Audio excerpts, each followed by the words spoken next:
Sabemos lo del apartamento, dijo mi madre a mitad de su sopa. Y hemos decidido que Viven se va a mudar contigo.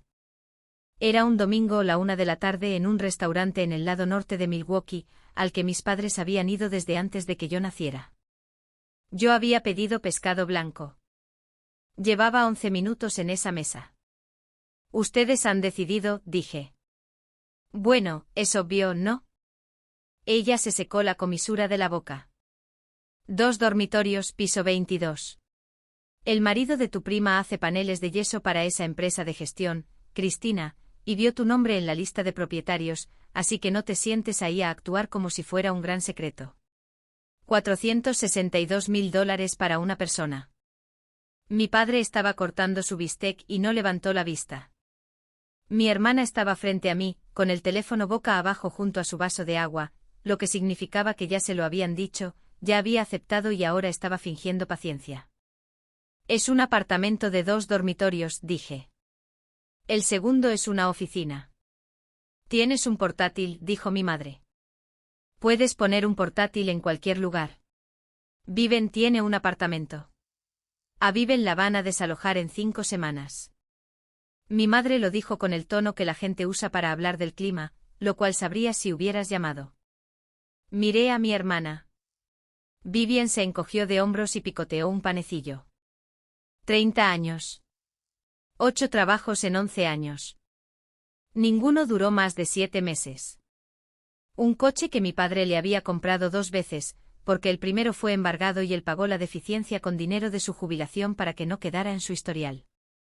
Un programa de cosmetología que abandonó en el segundo semestre. Una ruta de máquinas expendedoras fallida de su novio, que mis padres habían financiado discretamente con dinero que me dijeron que era para un techo nuevo. Es temporal, dijo mi madre. Solo necesita un lugar decente para establecerse. No va a poder recuperarse en un lugarcito triste cerca del aeropuerto. Necesita sentir que está en algún lugar. Tienes todo ese espacio y ni siquiera lo estás usando. Lo estoy usando todo, dije. ¿Para qué? Para vivir en mi casa. Mi padre dejó su cuchillo por fin y dijo la frase en la que pensaría durante las próximas 2 semanas: Cristina, no conviertas esto en una pelea. Ya está decidido. Nadie me había hecho una pregunta. Ni una sola. Desde el momento en que mi madre abrió la boca, lo único sobre la mesa había sido la logística. Quiero ser justa sobre cómo llegamos a esto, porque el patrón tardó 20 años en establecerse y nadie en mi familia se considera un villano. Yo era una buena estudiante del tipo que no llama la atención en absoluto. Nada en mí requirió jamás una reunión de emergencia. Viven 3 años menor, necesitaba una aproximadamente cada 4 meses. Y mis padres respondían a cada una de ellas como los bomberos voluntarios corren a la campana, con propósito, con adrenalina, con una especie de alegría. Sentirse necesitados les convenía. Yo nunca los necesité. Así que recibí las obras de su atención y finalmente nada de su dinero. A los 21 años, tomé un trabajo de despachador nocturno en una empresa de transporte refrigerado, en el límite industrial de la ciudad. De las 10 de la noche a las 6 de la mañana. Programaba camiones y llamaba a conductores que no querían ser llamados. Hice eso durante 4 años, mientras tomaba 2 clases por semestre. Aprendí que rutas perdían dinero, que unidades refrigeradas fallaban en julio y que clientes mentían sobre los horarios del muelle. A los 26 estaba a cargo de un turno. A los 30 dirigía la terminal. A los 33 tenía 81 personas a mi cargo. Un teléfono que sonaba a las 3 de la mañana cuando un remolque se averiaba fuera de Rackford, y un salario que había ganado con una decisión poco glamorosa a la vez. En esos mismos años mis padres fueron cofirmantes de 2 alquileres para Vivian, pagaron una tarjeta de crédito 2 veces, cubrieron una multa por incumplimiento de contrato de $2.400 y me dijeron. Cuando yo tenía 24 años y les pedí prestados $800 para una transmisión, que sería mejor que aprendiera a manejarlo yo misma. Lo manejé. Conduje un coche sin marcha atrás durante 2 meses y aparcaba solo donde podía salir hacia adelante. Esa era la aritmética familiar. Se esperaba que una hija resolviera sus propios problemas, mientras que la otra era recompensada generosa y repetidamente por nunca aprender a hacerlo. Y como yo seguía resolviendo los míos, todos concluyeron que los míos eran fáciles. Compré el condominio en febrero, cerré el trato en marzo y no se lo dije. No por crueldad. Se lo dije a mi mejor amiga, a mi jefe y a la mujer que me corta el pelo. No se lo dije a mi familia porque ya sabía, más allá de las palabras, exactamente lo que pasaría en el momento en que se enteraran. Solo pensé que tendría más de 5 meses. No discutí en el restaurante. He visto a mi madre ganar discusiones durante 3 décadas, simplemente agotando a todos. Y no iba a ofrecerle una sesión de 2 horas frente a un plato de pescado blanco. Así que lo dije una vez claramente: nadie se va a mudar a mi condominio. Ni viven. Ni temporalmente. Ni por un fin de semana. Esa es mi respuesta y no va a cambiar. Mi madre sonrió como se le sonríe a un niño pequeño que se niega a ponerse un abrigo. «Estás molesta porque nos enteramos», dijo. «Te sentirás diferente en una semana». «No lo haré». Estás siendo egoísta, y el egoísmo siempre parece más fuerte el primer día. Y entonces, mientras mi madre aún me explicaba lo que sentiría, Vivien dijo: «¿El segundo dormitorio da al lago?» Me giré. «¿Qué?» «Las fotos del anuncio están en línea», dijo ella, no a la defensiva, solo conversacionalmente. «Parece que el de la esquina recibe más luz, pero no pude saber hacia dónde da. Tengo mucha ropa, así que probablemente querría el de la esquina, pero no quiero quitarte tu habitación si esa es tuya». Había estudiado el plano. Había mirado las fotografías del anuncio de venta y había analizado los armarios. «Vivien», dije, «acabo de decir que no». «Sí». «Pero mamá dijo». Lo dijo amablemente. Esa fue la parte que me llegó. No estaba siendo desafiante. En su mente mi objeción era una formalidad que los adultos ya habían resuelto. Como un niño asume que la discusión entre sus padres sobre las vacaciones no afecta si habrá vacaciones. Pagué mi propia comida, sobre lo cual mi madre hizo un comentario, y conduje a casa a lo largo del lago con las manos a las 10 y las 2, y algo frío y claro instalándose en mi pecho. Porque esto es lo que entendí en el coche, y no era ira. Era información. Mi familia no había pedido mi permiso, porque no lo consideraban un componente necesario del plan. Lo habían discutido, decidido y me habían informado. Y las personas que no creen necesitar su permiso no se detienen cuando te niegas. Simplemente pasan a la parte en la que lo hacen de todos modos y te dejan lidiar con tus sentimientos después. Esa noche creé una carpeta en mi correo electrónico llamada «Casa». Y puse en ella la escritura, el estado de cuenta de cierre y una captura de pantalla del mensaje grupal donde mi madre había escrito: «Organizaremos la mudanza alrededor del día 15». Aún no sabía para qué lo necesitaría. Solo sabía que lo necesitaría. Les di una oportunidad más por escrito porque he pasado 12 años en un negocio donde cualquier cosa que no esté por escrito no sucede. 4 días después de la cena, envié un mensaje al grupo familiar, y lo escribí 3 veces antes de enviarlo. Quiero ser completamente clara para que no haya confusiones más tarde. Soy la única propietaria de mi condominio. Vivien no se mudará este mes ni ningún otro mes. Nadie de esta familia tiene permiso para entrar a mi casa, para ser añadido a ninguna lista de acceso, o para que le entreguen pertenencias allí. Esto no es una negociación y no es un capricho. Si alguien se presenta en el edificio, será tratado como un visitante no autorizado. Los quiero. Mi respuesta es no. La respuesta tardó 90 segundos. Mi padre llamó primero y dijo que yo estaba destrozando a la familia por una habitación libre. Mi madre llamó después de él y lloró, realmente lloró, y dijo que nunca pensó que criaría una hija que dejaría a su propia hermana dormir en un coche, lo cual era algo extraño de decir sobre una mujer a la que le quedaban 5 semanas de contrato de alquiler y 2 padres con un sótano terminado. Luego vino la discusión que yo sabía que vendría, la que claramente habían ensayado. Ella no necesita caridad, dijo mi madre. Necesita un ambiente. Necesita estar en un lugar lo suficientemente agradable como para que empiece a creer en sí misma de nuevo. No puedes esperar que una persona se recupere desde un lugar con cucarachas. Solo necesita un lugar hermoso por un tiempo.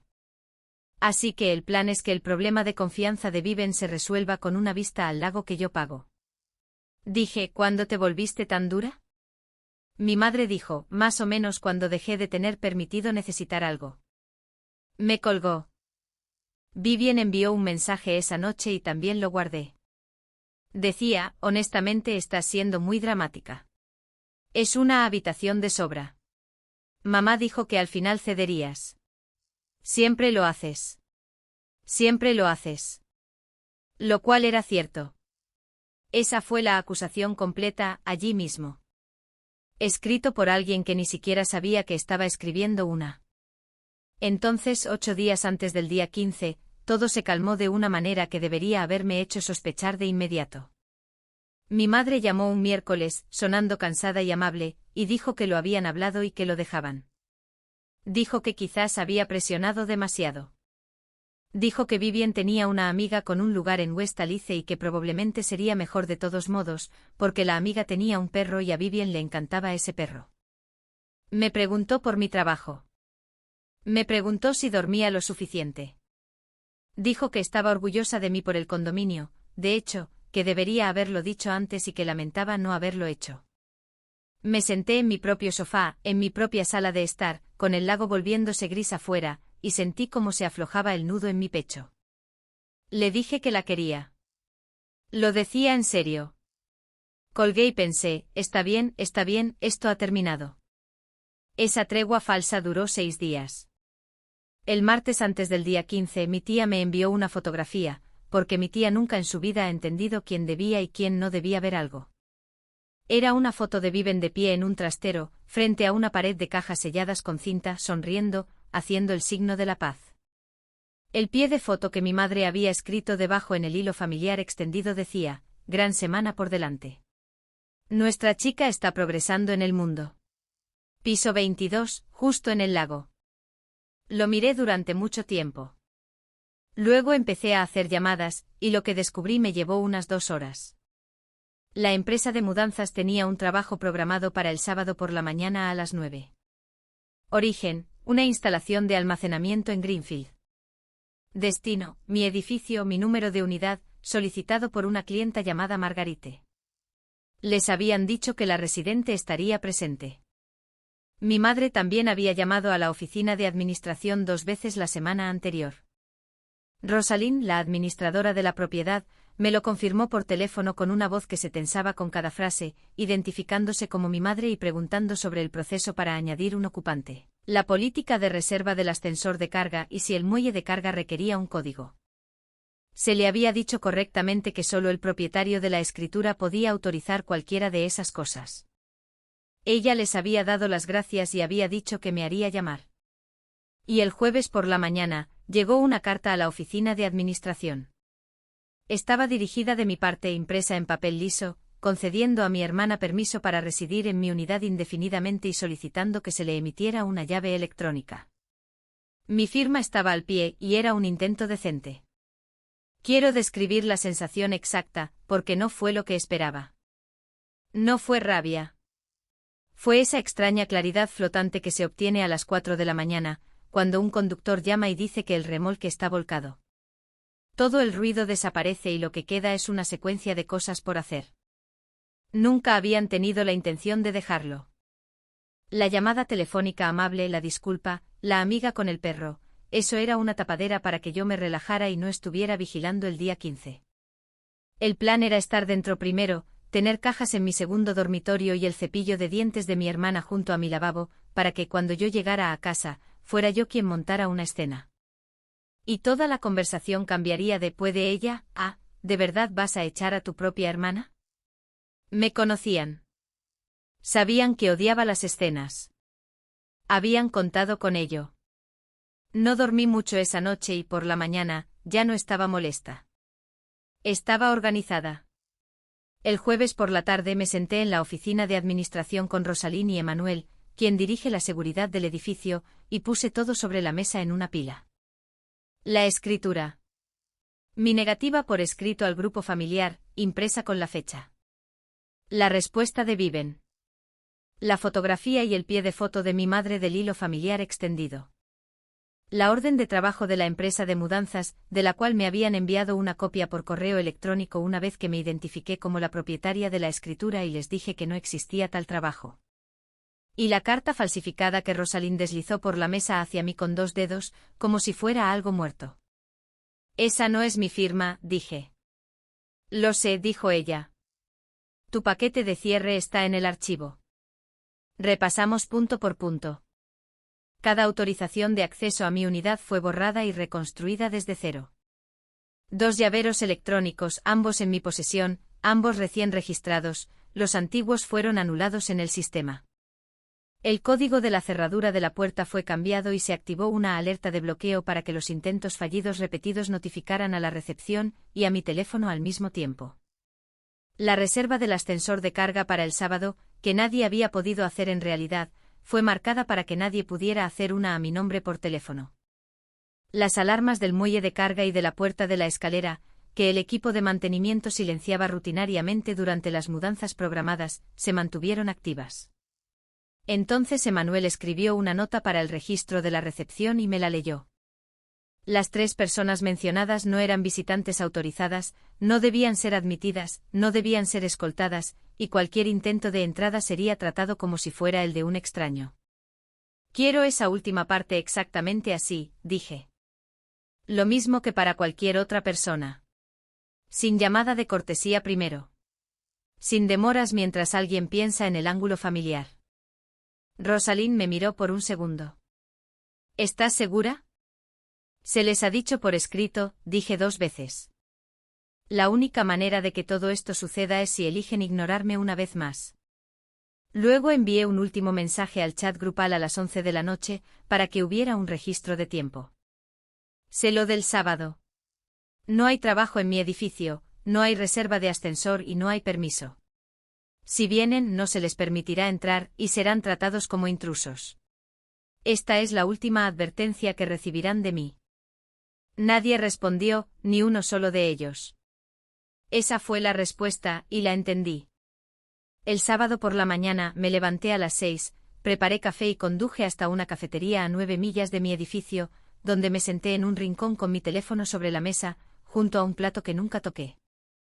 La primera alerta llegó 17 minutos después de las 9, la alarma de la puerta del muelle. Me enteré de toda la secuencia después por un manual, por el informe de incidentes y por las grabaciones que Rosalind finalmente me dejó ver en la oficina. Y fue así. El camión de mudanzas llegó a las 9 y fue rechazado en el muelle por la recepción, porque no había reserva ni residente autorizado. Hubo una discusión. Los transportistas, quienes ya habían confirmado conmigo por teléfono que el trabajo estaba cancelado, descargaron 11 cajas en la acera, entregaron a mi padre una factura por la llamada y se fueron. Mi padre luego llevó las 11 cajas a la entrada residencial una por una mientras mi madre intentaba usar el intercomunicador. El intercomunicador sonó en mi unidad. Lo vi sonar en mi teléfono desde la cafetería y lo dejé sonar. A las 9:09 una residente salió con un cochecito, y mi madre atrapó la puerta y la sostuvo, y los 3 entraron al vestíbulo con 2 maletas con ruedas. El recepcionista se levantó y les dijo que no les estaba permitido subir. Mi madre le dijo que estaba cometiendo un error y que su hija era propietaria de la unidad 2206. Él le dijo que lo sabía y que sus instrucciones provenían del propietario de la escritura. Fue entonces cuando mi padre encontró el pasillo de servicio junto a la sala de correo y apoyó la puerta de la escalera con una cuña de goma que había traído de su propio garaje, lo que te dice todo sobre cuánto tiempo había estado esto planeado. La alarma de la escalera se activó en el 3er piso. Es muy ruidosa. Siguió sonando durante los 22 pisos. De todos modos, llegaron a mi puerta, los 3, arrastrando maletas por una escalera ruidosa. Y mi madre tecleó mi cumpleaños en el teclado. Y luego el cumpleaños de Vivian. Y luego su aniversario. Y después del 4º intento fallido, la cerradura se bloqueó y envió una segunda alarma a la recepción y una notificación a mi teléfono que decía claramente, 2206. Múltiples entradas fallidas. Me llamaron 11 veces entre las 9:20 y las 9:50. No contesté a ninguna de ellas. Me senté en esa cabina, bebí café frío y dejé que el teléfono zumbara sobre la mesa como una avispa en un frasco. La policía llegó a las 9:30. Sé exactamente lo que dijo mi madre porque está en el informe y porque vi 30 segundos de ello en la cámara del pasillo sin sonido, y no necesité el sonido. Dijo que esto era ridículo. Dijo que no podían estar invadiendo la propiedad porque la propietaria era su hija. Dijo que Viven también era su hija y que las hermanas no invaden la propiedad de la otra. Y que esto era un malentendido familiar. Y que si todos se calmaran y la dejaran llamar a Cristina, se arreglaría en un minuto. El oficial, un hombre paciente llamado Dominique, me llamó a mí. Contesté al primer tono. Me preguntó si era propietaria de la unidad. Dije que sí, únicamente. Me preguntó si las 3 personas en mi pasillo tenían permiso para estar en el edificio o en la unidad. Dije que no. Luego preguntó con cautela si había alguna posibilidad de que fuera un malentendido. Si quizás había habido una conversación anterior que ellos hubieran tomado como permiso. Les envié una notificación por escrito el 21 de abril, dije.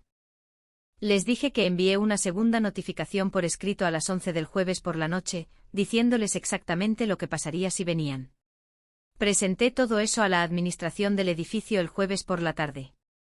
La administración también tiene una carta entregada esta semana que supuestamente es mía, autorizando a mi hermana a vivir allí. No la escribí y no la firmé. Todo lo que acabo de decir está en un correo electrónico que puedo reenviarle en 2 minutos. Hubo un breve silencio. Por favor, hágalo, dijo. Lo envié desde la cafetería, sentado en la cabina con una camarera rellenando una taza de la que no estaba bebiendo. La escritura. Ambas advertencias con marca de tiempo. El mensaje de Vivien diciéndome que siempre cedía. El pie de foto de mi madre sobre el piso 22, la orden de trabajo cancelada, la carta falsificada. Fueron arrestados en mi pasillo a las 10:04 de la mañana. Los 3. Mi padre por la puerta de la escalera calzada y la placa de picaporte dañada. Mi madre y mi hermana por invasión de propiedad. Bajaron en el ascensor esposados, pasando junto a 2 vecinos y un repartidor, y las maletas se quedaron fuera de mi puerta hasta que Emanuel las trasladó al muelle de carga, donde las 11 cajas ya esperaban en el pavimento bajo la lluvia. Lo que sentí no fue triunfo. Se parecía más a la sensación que se tiene cuando la fiebre finalmente cede, vacía, un poco inestable y capaz de respirar. Querían que esto terminara conmigo disculpándome. Esa fue la última estrategia que tuvieron. Mi madre llamó desde la comisaría y me dijo que fuera a decirles que todo había sido un error, y dije que no. Mi padre, 4 días después, dijo que el cargo podría desaparecer si yo simplemente decía que había dado permiso y lo había olvidado, y dije que no de nuevo. Y él me dijo que yo había esposado a mi propia madre, y dije que ella lo había hecho al subir 22 pisos pasando una alarma de incendio. Las consecuencias llegaron lenta y completamente. Mi padre pagó la placa del picaporte, la llamada de servicio de la alarma y una factura de mudanza por un trabajo que nunca se realizó. La unidad de almacenamiento siguió por otros 2 meses a su cargo. Los 3 se declararon culpables de un cargo menor y los 3 recibieron multas, costas judiciales y un año de supervisión que requiere que mi madre, a los 61 años, se registre en una oficina del condado, lo cual tiene que explicar a sus amigos. Están permanentemente prohibidos de mi edificio por escrito con sus fotografías en la recepción, lo cual mi madre descubrió cuando intentó dejar una tarjeta en el vestíbulo en Navidad. La familia extendida, que había visto el pie de foto de ella sobre el piso 22, vio la historia cambiar 3 veces en una semana y sacó sus propias conclusiones. Mi tía no le habla ahora. Y el marido de mi prima perdió el contrato de paneles de yeso para el edificio por completo, lo cual me culpa a mí y no a su propia boca. Y Vivien, a los 30 años, se mudó a un estudio en West Alice sin vistas a nada y tomó un trabajo en la recepción nocturna de un hotel de estancia prolongada, porque nadie iba a rescatarla por 9ª vez. Lleva allí 14 meses. La primavera pasada, me envió una fotografía de un pequeño recibo de sueldo sin pie de foto, y no respondí, pero tampoco lo borré. Vivo sola en el piso 22, y el segundo dormitorio sigue siendo mi oficina, y la luz en él es muy buena por la mañana. Lo que aprendí es que atrapar a alguien cada vez que cae no es amor. Es una forma de garantizar que nunca aprenda a ponerse de pie, y que una puerta con cerradura no es crueldad. Es solo la verdad de quién es el dueño de la habitación. No les quité a mi familia nada a lo que tuvieran derecho. Solo dejé de entregar lo que había construido y de llamarlo obligación. Algunas noches me paro en esa ventana, con el lago volviéndose negro debajo de mí, y pienso que la venganza más silenciosa que jamás tomé fue simplemente negarme en voz alta, por escrito y luego cumplir.